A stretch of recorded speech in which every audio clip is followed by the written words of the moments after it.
Hello and welcome back to Just One More Thing. I'm your host, Janessa. This is a podcast about knitting and crafting. And as you can see, I've got my co-host back. Introduce yourself. I'm Brooklyn Keller, and I'm the crafter. So it's summer vacation, and today the little brother and Daddy went off on an adventure to pick up some motors that they bought at an auction, and we didn't really have any interest in that. I do not like driving 3 hours listening to talks about motors and then 3 hours back talking about motors. It was going to be a really long trip to pick them up, and it was probably going to be a whole lot of conversation about motors and what kind of motors and what the motors do. And what serial number they have. And history about motors. So instead of going on that trip, we just got back from a girls only day where we went and had some lunch, and Emerson's birthday is coming up here in a couple weeks, so we went and bought him a birthday present, and yeah, that was pretty much, and now we're doing a podcast because we don't have any interruptions. And it's a nice sunny day. Yep, it is. It is a nice sunny day. Hopefully the glare behind us isn't too bad. This was one of the only spots we had that we could sit side by side and not have to like scrunch into a chair or something like that. So and we added our houseplants in. Yeah, we thought it'd be a nice little backdrop to have our houseplants behind us. But anyway, enough chitter chatter. Let's talk about what we're working on. Do you want to show them what you've been crafting? I'll let you start since you're not always on here with me. So, I made this in art class. It's Friday, yesterday. And it's like a little beaded ice cream cone.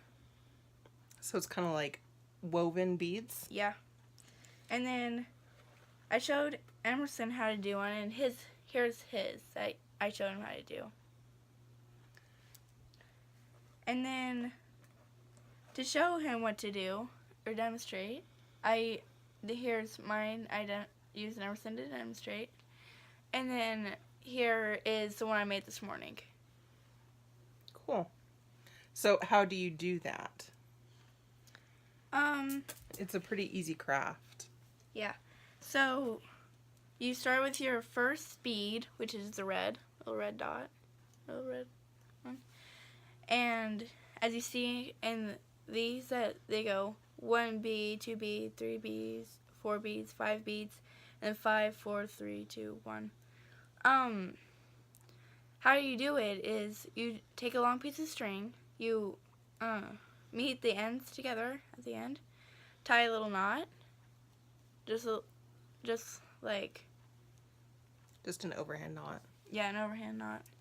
And so you're gonna take your first bead and then put it on the left hand string, and then string the other string. You'll have 2 strings. So you have 2 strings, and you string one this way and one this way so that they overlap. And then pull till your bead meets the knot. Now I just chose ice cream cones because they're fun and easy to do. But you can make all kinds of different shapes. Yeah, like smiley faces and animals. There's like you would have to like grid out on like grid paper. Yeah. To see how you want like how many beads you need per row and things like that. I told her today she could even do that with like thread and smaller beads and make earrings. So maybe we'll have some beaded earrings to show. What else have you been working on? On a car ride, to our little adventure today, I got a little stuffed animal at Target, and so on the way home, I did a little drawing of the dog. The dog's name is Sophia because it said that on the tag. Here's the little dog, and it has a little hook, so if I want to hang it on my backpack, I can. So you drew on your iPad a picture of the new dog that you got. Yep. And since the iPad glares, I'm just going to insert the picture here that she drew. And then I drew this morning I drew like a new member, but he like ran off. What do you mean he ran off? Well, he used to be a member. He just ran off. Oh, so in your make-believe story of this character, the character is no longer a member of the Paw Patrol. He ran away. Yeah. But you he do still have... got his vest and belt back. Oh, okay. Why did he run away? I don't know. Just because Yeah. you needed that in the storyline? So is this like one of your members? You've been writing stories about Paw Patrol characters at school and stuff. Is this one of your characters in your story that you're writing? No. It was just to pretend. Yeah. Just because. Yeah. Cool. And you can answer that one too. His name is Paulin. Okay. And then I drew Henry, who is just a normal dog, and I can't remember the other one's name. But I'm sure you have it written on there. It'll be up on the screen. yeah. Cool. Do you want to show that other picture laying down there? And then I'll talk Yeah. about my knitting. I did this one a little while ago. It's all the Paw Patrol as like people. People. Yeah. And so on the back I have the Sea Patroller in its amphibious mode. So, Very cool. All right. Well, I was hoping to make it through the end of this row before I talked about what I've been knitting on. But before I show it, maybe I can get to the end of the row while I talk about why I started it. So, way back before Christmas, I had started working on a baby blanket for the prayer shawl ministry that I knit with. They were in need of baby blankets, so I thought, oh, I'll start this baby blanket. And I was doing like a kind of like a starburst. I can't even remember. It was called the Aster stitch, I think. It looked kind of like a flower stitch for this baby blanket, and it was actually really, really cute. There really wasn't anything wrong with the blanket, but I can't even remember why now, but for some reason I had taken the needles out of the project and like put it on waste yarn, probably because I needed the needles for something else more important. I can't remember what that was at the moment, but are you coming back, Brooklyn? Yeah. Okay.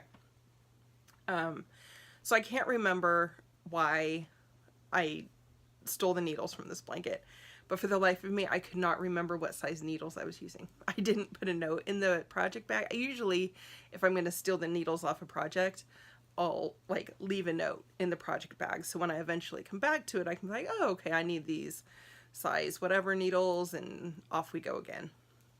I didn't do that for some reason. I was probably in a hurry. So I couldn't figure out the needles again. I couldn't figure out where I was in the pattern again. And last weekend when we went on our big Memorial Day adventure, I needed something that we were going to be going down south in Missouri, which is very hilly. So I definitely needed something that I didn't have to look at while I was knitting it. Basically, I needed something that was just a whole lot of garter stitch.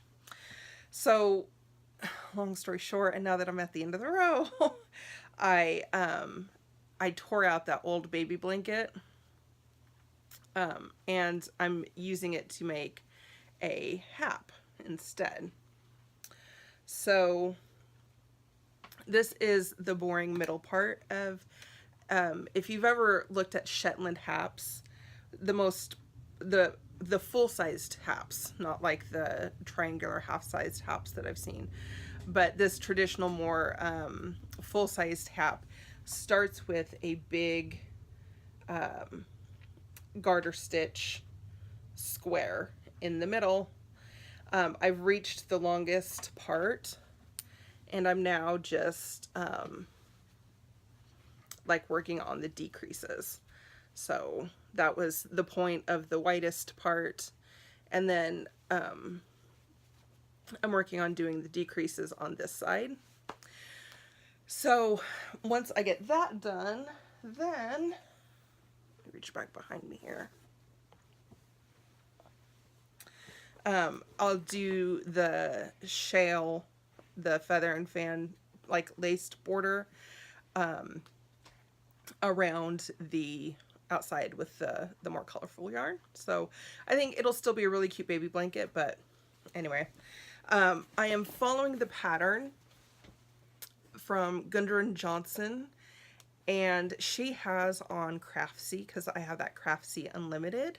Me too. Well, we share an account, but she has a class on Craftsy called, I think it's just the Shetland Hap. I think it's something really, really simple like that.